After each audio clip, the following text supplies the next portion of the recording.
Hello friends, કેમ છો? બધા મજામાં જ હશો? જય દ્વારકાધીશ ને જય શ્રી કૃષ્ણ.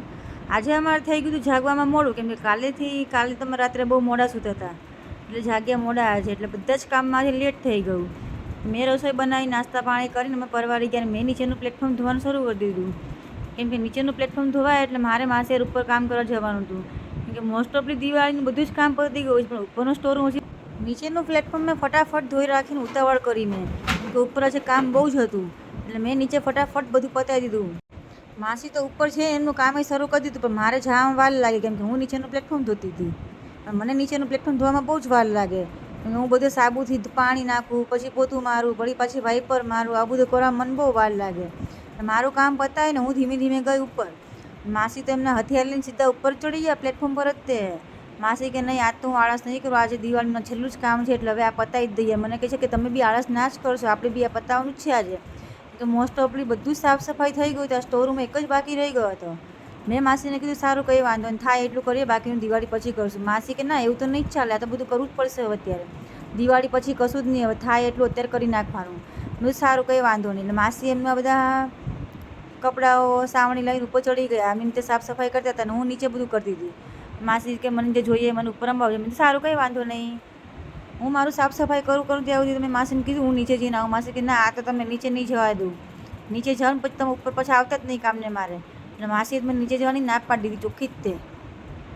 તે સ્ટોરરૂમ એક એવી વસ્તુ છે જ્યાં વધારાની બધી જ વસ્તુ બધા મૂક કર્યા કરે, પણ જ્યારે સાફ કરવાનો વારો આવે ને ત્યારે બહુ જ કંટાળો આવે. અને મારા સ્ટોરરૂમમાં તો ઝીણી એટલી બધી વસ્તુઓ હતી ને કે જોઈને જ પહેલાં મને કંટાળો આવી ગયો. પછી કરવાનું જ હતું, એટલે પછી શું કરવાનું, કરવું જ પડે એવું હતું.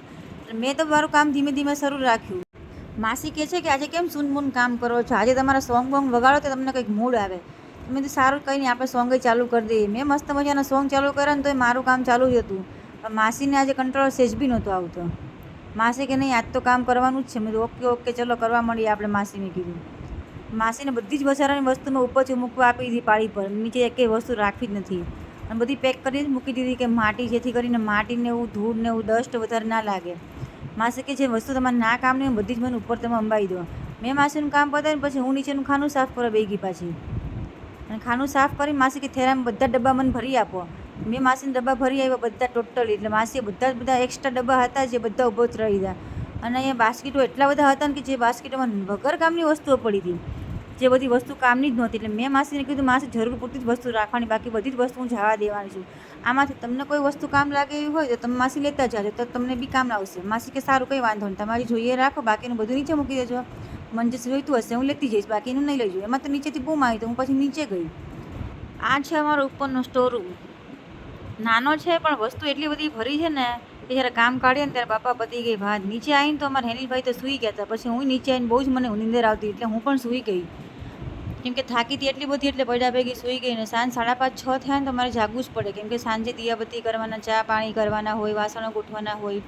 એટલે હું મારી તો મસ્ત મજાની આળસ ખાતી ઊભી થઈ ગઈ અને રસોડામાં જતી રહી. મસ્ત મજાની ચા મૂકી જોરદાર, અને મને આદુ મસાલા વગર ચા ના ભાવે, એટલે મેં ધીમા ગેસે ચા મૂકી અને એક ઉભરો આવે ને પછી મેં કીધું આદુ નાખો તો એને મસ્ત મજાનો ટેસ્ટ કંઈક અલગ જ હોય. મેં મારી ચા જોરદાર બનાવી, એક નંબર મસાલાવાળી, તો જ મને બાકીનો મૂડ આવશે સાંજ પછી કામ કરવાનો, બાકી તો મને મૂડ નહીં આવે. એટલે મેં મારે મસ્ત મજાની પહેલાં ચા પીવી પડશે, કેમ કે ચા વગર તો આપણે ચાલે જ નહીં, તમને બધાને પણ ખબર જ છે. મેં મારી ચા મસ્ત મજાની તૈયાર કરી નાખીને પેલા બેન પૂછ્યું કે તમારે બેન ચા પીવાની છે કે કોકો પીવાનો? તો ભાઈ કોકો પીવાનો છે. અમારે હેનિલભાઈને તો કોકો એટલો બધો ભાવે કે વાત જ ના પૂછો. મેં તો કંઈ નહીં, તું તારો કોકો પી લઈને મેં મારી ચા પીવા બેસી ગઈ.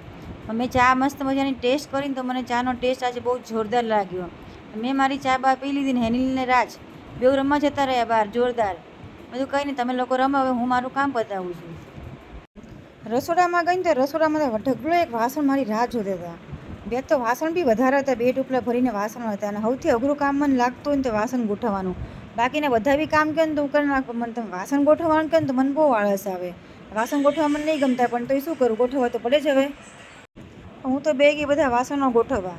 મસ્ત મજાના વાસણ બહાર મૂક્યા હતા, એટલે તાપમાં સરસ તપી ગયા હતા અને સુકાઈ પણ ગયા હતા.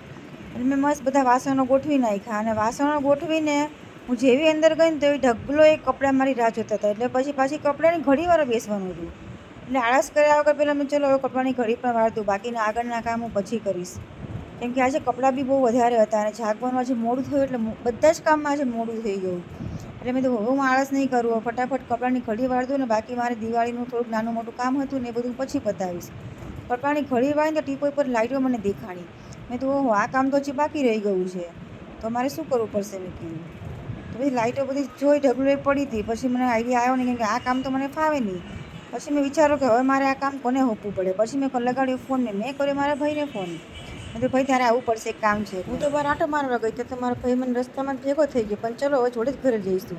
ઘરે આવીને તો એને લાઈટો લગાવવાનું કામ ચાલુ કરી દીધું અને જોડે જોડે હેરીને પણ એની મદદ કરાવી.